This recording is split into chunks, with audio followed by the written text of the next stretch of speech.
Hi friends, ఓం సాయిరామ్. బాబాగారు ఆశీస్సులు అందరిపైన ఉండాలని మనస్ఫూర్తిగా కోరుకుంటున్నాను. ఇక ఈరోజు వీడియోలో బాబాగారు ఒక మంచి సందేశాన్ని అయితే మన ముందుకు తీసుకొచ్చారండి. ఎప్పుడు ఆనందంగా ఆరోగ్యంగా ఉండాలని మనస్ఫూర్తిగా కోరుకుంటున్నానండి.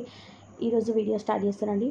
ఇక వీడియో వెళ్ళే ముందు మన వీడియో నచ్చినట్లయితే ఒక చిన్న లైక్ ఇచ్చి మన ఛానల్ని సబ్స్క్రైబ్ చేసుకొని సపోర్ట్ చేయండి.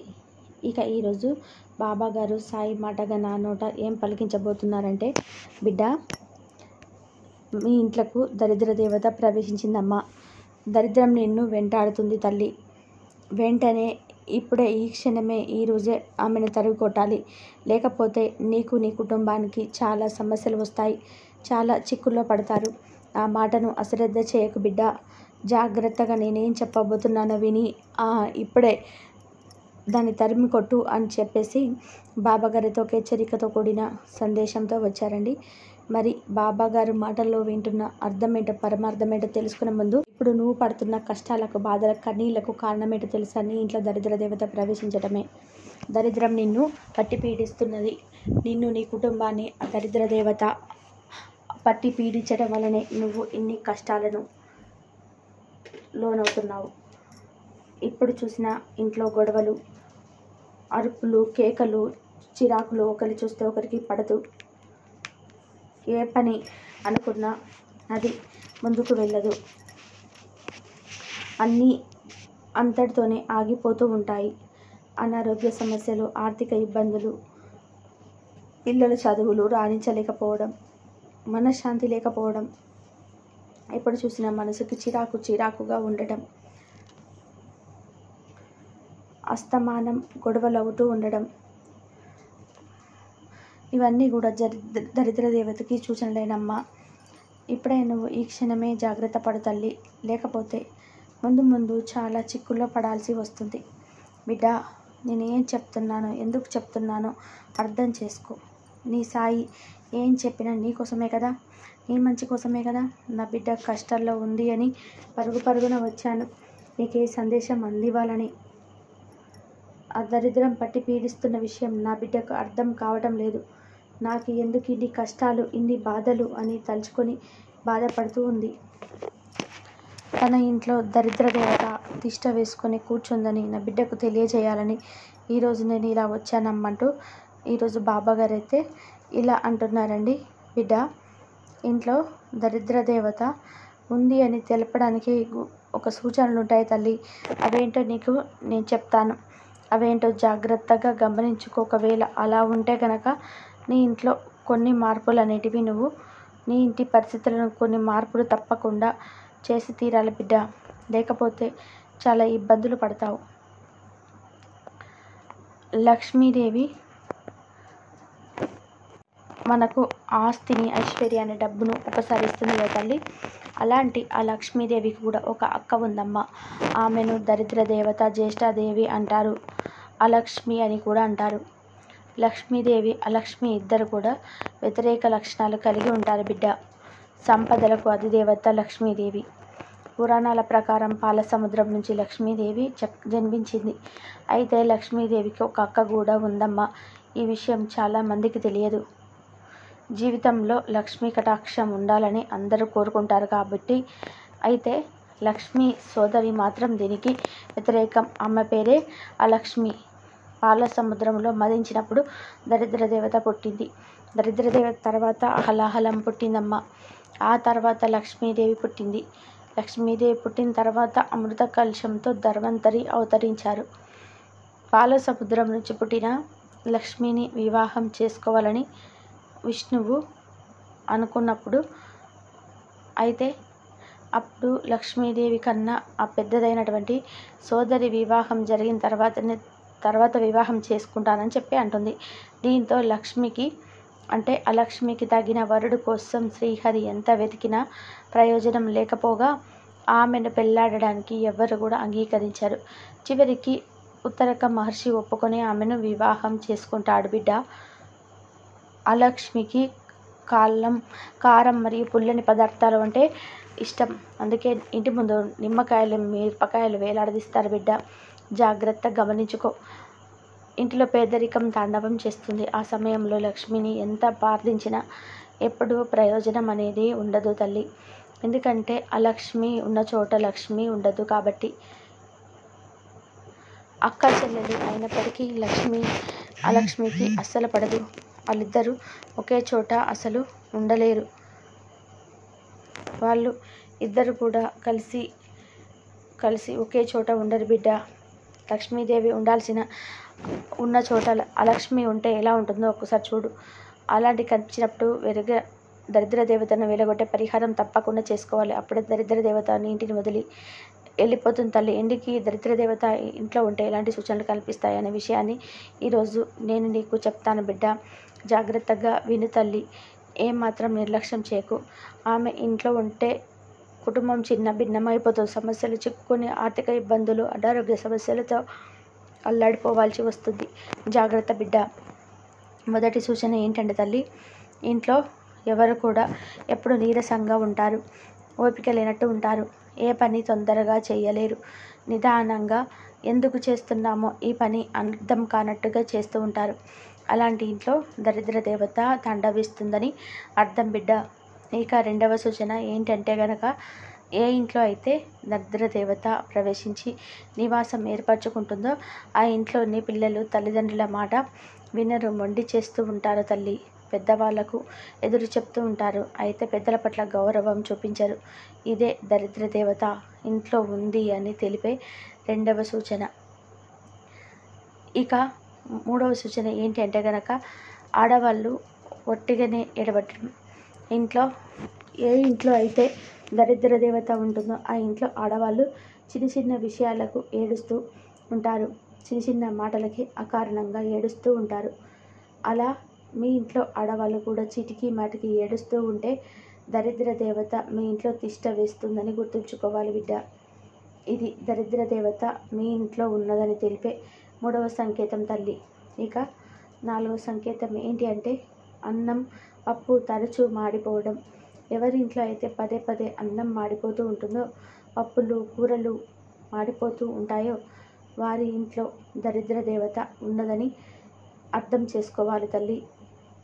చాలామంది ఇంట్లో కూరలు. ఇంకా రెండవ సూచన ఏంటంటే, దరిద్ర దేవత ఏ ఇంట్లో ప్రవేశించి నివాసం ఏర్పరచుకుంటుందో ఆ ఇంట్లో పిల్లలు తల్లిదండ్రుల మాట వినరు, మొండి చేస్తూ ఉంటారు తల్లి. పెద్దవాళ్లకు ఎదురు చెప్తూ ఉంటారు. పెద్దల పట్ల గౌరవం చూపించరు. ఇదే దరిద్ర దేవత ఇంట్లో ఉంది అని తెలిపే రెండవ సూచన. ఇక మూడవ సూచన ఏంటంటే కనుక, ఆడవాళ్ళు ఒట్టిగానే ఏడవటం. ఏ ఇంట్లో అయితే దరిద్ర దేవత ఉందో ఆ ఇంట్లో ఆడవాళ్ళు చిన్న చిన్న విషయాలకు ఏడుస్తూ ఉంటారు. చిన్న చిన్న మాటలు అకారణంగా ఏడుస్తూ ఉంటారు. అలా మీ ఇంట్లో ఆడవాళ్ళు కూడా చీటికి మాటికి ఏడుస్తూ ఉంటే దరిద్ర దేవత మీ ఇంట్లో తిష్ట వేసిందని గుర్తుంచుకోవాలి బిడ్డ. ఇది దరిద్ర దేవత మీ ఇంట్లో ఉన్నది అని తెలిపే గొప్ప సంకేతం తల్లి. ఇక నాలుగవ సంకేతం ఏంటి అంటే, అన్నం పప్పు తరచూ మాడిపోవడం. ఎవరి ఇంట్లో అయితే పదే పదే అన్నం మాడిపోతూ ఉంటుందో, పప్పులు కూరలు మాడిపోతూ ఉంటాయో వారి ఇంట్లో దరిద్ర దేవత ఉందని అర్థం చేసుకోవాలి బిడ్డ.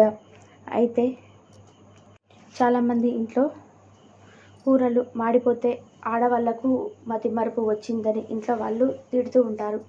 అది నిజం కాదు. ఎంత చూస్తూ ఏమరపాటు లేకుండా దాని మీద దృష్టి ఉన్నా కానీ మాడిపోతాయి. దానికి కారణం ఇదే బిడ్డ. దరిద్ర దేవత ఇంట్లోకి వచ్చినప్పుడు కానీ అది అలా కూరలో ఉప్పు మాడిపోయేలాగా చేస్తుంది. దరిద్ర దేవత ఇంట్లో ఉందని తెలిపే నాలుగవ సంకేతం తల్లి. ఇక ఐదవ సంకేతం ఏంటంటే, దుర్వాసన. కొంతమంది ఇళ్లల్లో ఒక రకమైనటువంటి బూజుల వాసన, దుర్వాసన వస్తూ ఉంటాయి తల్లి. ఇల్లంతా శుభ్రం చేసిన ఆ వాసన అనేది పోదు. ఇంటికి ఇలా దుర్వాసన రావడం అనేది దరిద్ర దేవత ఇంట్లో ఉందని తెలిపే ఐదవ సంకేతం తల్లి. దరిద్ర దేవత ఇంట్లో ఉండటం వలన నువ్వు ఎప్పుడు కూడా సంతోషంగా అసలు ఉండలేవని గుర్తుంచుకో తల్లి. ఎప్పుడు ఏదో ఒక బాధ నిన్ను పట్టి పీడిస్తూనే ఉంటుంది. మరి దరిద్ర దేవతలను బయటకు పంపించాలంటే కొన్ని ప్రత్యేకమైన చిట్కాలన్నిటివి ఉంటాయి తల్లి.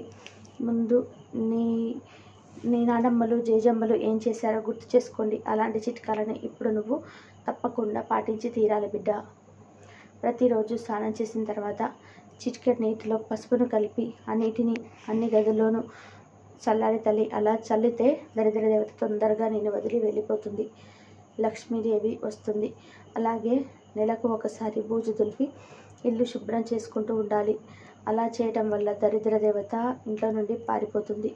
ప్రతిరోజు కూడా ఆ అగరవత్తులు వెలిగించాలి, ధూపం దీపం వేయాలి. దీంతోపాటు సాంబ్రాణి గుగ్గిలం కలిపి వారానికి ఒక్కసారైనా ఆ పొడితో ఇంట్లో ధూపం వేస్తే దెబ్బకు నిన్ను పట్టి పీడిస్తున్న దరిద్రం పరారైపోతుంది బిడ్డ. నీ ఇల్లు వదిలి పారిపోతుంది. ఎందుకంటే ఈ ధూపం చాలా శక్తివంతమైనది. ఇలా దరిద్ర దేవత ఇంట్లో ఉందని సూచన కనిపించినప్పుడు ఇటువంటి చిట్కాలను పాటించినట్లయితే తప్పకుండా దరిద్ర దేవత మీ ఇంటిని వదిలి వెళ్ళిపోతుంది బిడ్డ. ఇక్కడ నువ్వేమి మాయలు మంత్రాలు మర్మాలు చేయటం లేదు. మీ అమ్మలు అమ్మమ్మలు పూర్వం ఏవైతే చేశారో ఈ దృష్టి తీయటం కానీ ఇలాంటివి మన ఇంటిని దరిద్రం పట్టి పీడిస్తున్న చిన్న చిన్న క్రియలు, చిన్న చిన్న పరిష్కారాలన్నిటివి తప్పకుండా ఇంటికి అనేటివి చేసుకోవాలి బిడ్డ. అప్పుడే నీ ఇంట్లోకి దైవిక శక్తి అనేది ప్రవేశిస్తుంది. ఇంట్లో ఉన్న అదైవిక శక్తి వెళ్ళిపోతుంది. అంతేకాని ఇక్కడ నేనేదో మాయలు మంత్రాలు చేయమని చెప్పటం లేదమ్మా. నీ పూర్వీకులు ఏం చేశారో ఒకసారి గుర్తు చేసుకోమని చెప్తున్నాను అంతే. ఇప్పుడు అసలు ఏ పనులు చేయడం వలన మీ ఇంట్లోకి దరిద్ర దేవత ఆకర్షింపబడుతుందనే విషయాన్ని కూడా నువ్వు ఖచ్చితంగా తెలుసుకొని మళ్ళీ ఆ పొరపాట్లు చేయక బిడ్డ. మళ్ళీ ఆ దరిద్ర దేవతని జీవితంలోకి ఆహ్వానించుకో. నీ జీవితంలో ఎన్నో తప్పులు చేస్తూ ఉంటావు. అవి చిన్నవే కదా అన్నీ తేలికగా తీసుకుంటూ ఉంటావు. కానీ అవే నీ పాలిట శాపాలుగా మారుతాయి తల్లి. నీ ఇంట్లో దరిద్ర దేవత తిష్ట వేసుకోవడానికి కారణమవుతాయి. తెల్లవారిన తర్వాత ఎక్కువసేపు పొద్దుపోయే వరకు నిద్రించకూడదు తల్లి. చాలామంది ఇళ్లలో చూసుకుంటే తెల్లారిన తర్వాత సూర్యుడు నడినెత్తి మీదకి వచ్చే వరకు పడుకుంటూనే ఉంటారు. అలా చేస్తే దరిద్ర దేవత మీ ఇంటి వైపు ఆకర్షింపబడుతుంది తల్లి. దరిద్ర దేవత నీ ఇంటి వైపు ఆకర్షింపబడకుండా ఉండాలి అంటే సూర్యోదయం కాకముందే నువ్వు నిద్ర లేవాలి. తెల్లవారక ముందే ఇల్లు ఊడ్చి ఇల్లు వాకిలి శుభ్రంగా చేసుకొని స్నానం అది చేసి దేవుడు పూజ చేసి ధూపం దీపం వేసుకోవాలి తల్లి.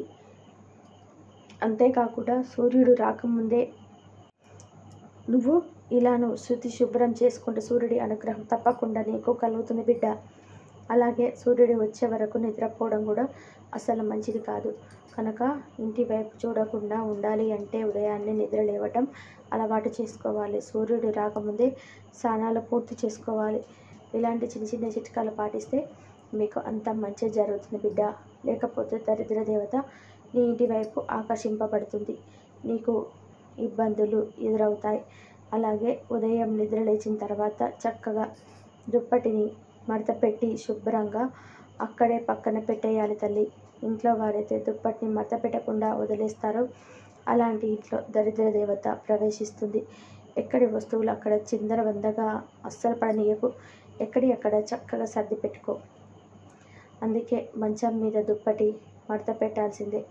అలా చిందరవందగా పడవేయకు. భోజనం చేసిన తర్వాత అలాగే కూర్చోకూడదు బిడ్డ. అలాగే కొంచెం తొందరగా దాన్ని శుభ్రం చేసుకొని తినాలి. తిన్న తర్వాత చేయి కడుక్కోకుండా అలాగే కూర్చుంటే దరిద్ర దేవత కూడా వాటితో పాటు అలాగే కూర్చుంటుందని నువ్వు అర్థం చేసుకోవాలి తల్లి. దరిద్ర దేవత ఆకర్షింపబడే ఇంట్లో వాళ్ళ అనారోగ్యాలు కూడా పాలవుతారు. అలాగే దరిద్ర దేవత నీటి వైపు ఆకర్షింపబడకుండా ఉండాలి అంటే మాసిన బట్టలను ఉతికిన తర్వాత స్నానం చేయాలి. కాళ్ళ మీద మురికి నీళ్లు పోసుకుంటే దరిద్ర దేవత పడుతుందని గుర్తుంచుకోవాలి. అలాగే వంటగదిలో ఉండే పాత గుడ్డలను చీపులను ఇలాంటి వాటిని కూడా కొంచెం శుభ్రంగా ఉంచుకోవాలి. సాయంత్రం పూట పడుకోకూడదు. సాయంత్రం గొడవలు అసలు పడకండి బిడ్డ. ఎట్టి పరిస్థితుల్లో ఉదయం సాయంత్రం గొడవలు మాత్రం ఎట్టి పరిస్థితుల్లో పడకూడదని గుర్తుంచుకో. దానివల్ల దరిద్రం నిన్ను వెంటాడుతుంది, నీ ఇంట్లోకి ప్రవేశిస్తుంది. అలాగే లక్ష్మీదేవి ఇంట్లో నుంచి వెళ్ళిపోవడానికి గల కారణం గురించి కూడా తెలుసుకోవాలి తల్లి. ఎందుకంటే లక్ష్మి అంటే డబ్బు, సంపాదన, ధనం కూడా. ఆమె లేకపోతే నువ్వేం చేయలేవు కదా. అందుకే జాగ్రత్తగా విను.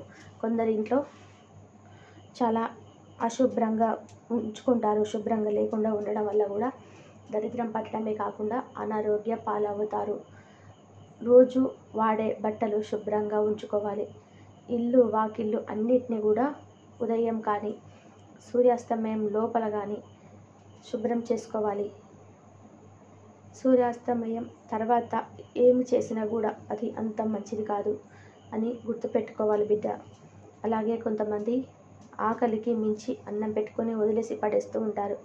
అది కూడా లక్ష్మీదేవికి అంతగా ఇష్టం ఉండదు బిడ్డ.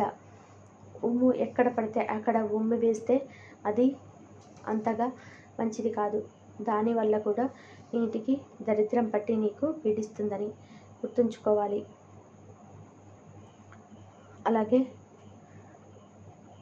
ఇంట్లోకి లక్ష్మీదేవి రాకుండా కూడా వెళ్ళిపోతుందని నువ్వు అర్థం చేసుకోవాలి. ఇంట్లో ఎక్కువగా నల్లటి వస్తువులు ఉంటే కనుక ఇంట్లో అంటే అదైవిక శక్తి నెగిటివ్ ఎనర్జీని ఆకర్షిస్తాయని గుర్తుంచుకో బిడ్డ. ఇంట్లో మద్యపానం సేవించిన, ఆడవాళ్ళను తిట్టిన, ఇంట్లో వాళ్ళు గొడవలు పడ్డా, అరుచుకుంటున్నా, కీచులాడుకుంటున్నా దరిద్ర దేవత వెంటనే నీ ఇంటి వైపు ఆకర్షింపబడుతుంది బిడ్డ.